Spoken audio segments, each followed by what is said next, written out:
বাংলা ভাব সম্প্রসারণ। আত্মশক্তি অর্জনই শিক্ষার উদ্দেশ্য। মূল ভাব।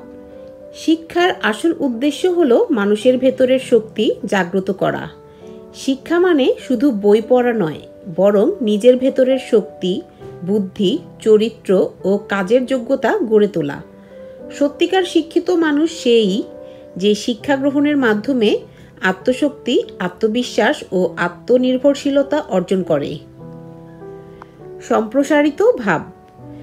শিশু যখন জন্ম নেয় তখন সে নির্ভরশীল। পরিবারের শিক্ষায় তার বেড়ে ওঠা শুরু হয়।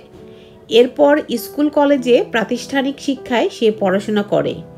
কিন্তু কেবল পরীক্ষায় ভালো ফল পাওয়া বা ডিগ্রি অর্জন করাই শিক্ষার লক্ষ্য নয়।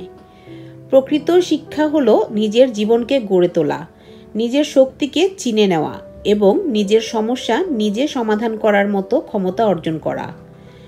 শিক্ষা মানুষকে নিজের ভেতরের শক্তি জাগাতে শেখায়।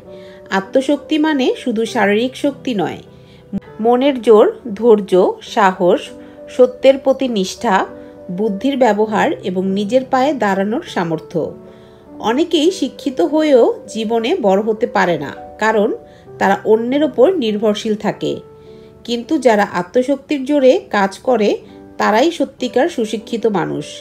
ইতিহাসের সব বিখ্যাত মানুষ যেমন রবীন্দ্রনাথ, আইনস্টাইন, মাইকেল মধুসূদন সবাই আত্মশক্তির জোরেই সৃষ্টিশীল হয়েছে। আজকের যুগে নিজের ওপর নির্ভরশীল না হলে সফল হওয়া যায় না। বিশ্ব প্রতিযোগিতার বাজারে দাঁড়িয়ে থাকতে হলে নিজের চেষ্টায় দক্ষ হতে হয়, সঠিক সিদ্ধান্ত নিতে হয়, নিজের ভুল থেকে শিখতে হয়। প্রকৃত শিক্ষা মানুষকে আত্মবিশ্বাস দেয়, নিজের যোগ্যতায় উন্নতি করতে শেখায়। এই আত্মশক্তিই শিক্ষার সবচেয়ে বড় সম্পদ। মন্তব্য। একজন শিক্ষার্থীকে মনে রাখতে হবে, শিক্ষা মানেই আত্মশক্তি অর্জন।